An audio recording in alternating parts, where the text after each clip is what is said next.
and welcome to Assam Youth Olympics. meet the judo team from Karbi-Anglong. They have won 10 medals, but it's not only the game of medal, neither winning nor losing, but it's more than that. It's brotherhood. Really feel excited. I'm really excited.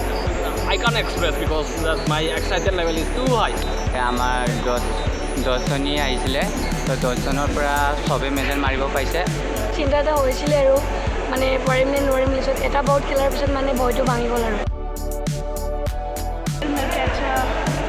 अच्छा से लगा है और मैं इतना मेहनत किया है, खाना भी नहीं खाया था इसलिए वेट कम करने के लिए। तो मेहनत करके मैं अच्छी गोल्ड मेडल मेरा तो प्राउड अच्छा लगा है। बहुत ভাল লাগিছে আজি গোল্ড মেডেল পাই পেলাই। মানে ফাৰ্ষ্টতো মানে ৱেট কণ্ট্ৰল কৰিব বহুত দিগদাৰ আছিলে, মানে বহুত কষ্ট আছিলে। তাৰপিছত ছাৰহঁতে বহুত হেল্প কৰিছে আৰু আমাৰ কিবা ছিনিয়ৰকেইটা বহুতে ভালদৰে আমাক শিকাইছে। যোনকেইটা শিকাইছে আমি এইকেইটা এপ্লাই কৰিছোঁ, সেইটো কাৰণে আমি বহুত ভালদৰে খেলিব পাৰিছোঁ। ছাৰহঁতৰ কাৰণে বহুত থেংক ইউ আৰু ফেমিলিকেইটা বহুত ছাপোৰ্ট কৰিছে, বহুত ভাল লাগিছে আৰু আগুৱাই যোৱাৰ চেষ্টা কৰিম।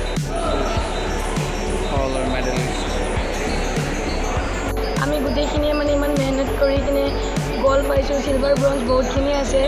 ইমান দিন ভালকৈ প্ৰেক্টিছো কৰা নাছিলোঁ, মানে বহুত ভাল লাগিছে। গুৰুৰ নাম হৈছে আমাৰ কাৰণে আৰু গুৰুৰ নাম কৰি যাম, অসমৰ নাম কৰিম, নেশ্যনেলত মেডেল আনিব চেষ্টা কৰিম। আমাৰ নিচিনা যাতে আৰু গাঁৱত থকা প্লেয়াৰবিলাকো মানে ওলাই যায় যাতে।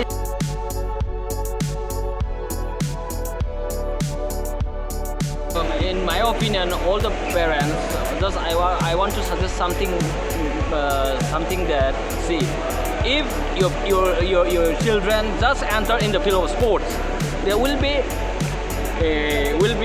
feel very proudness, and that they will not go in the field of drugs or something unwanted way. That's why please all the parents, please send your children in the field of sports. Number one, without health everything is nothing. That's why health is wealth. This is my appeal to all the parents. That's all. Thank you, the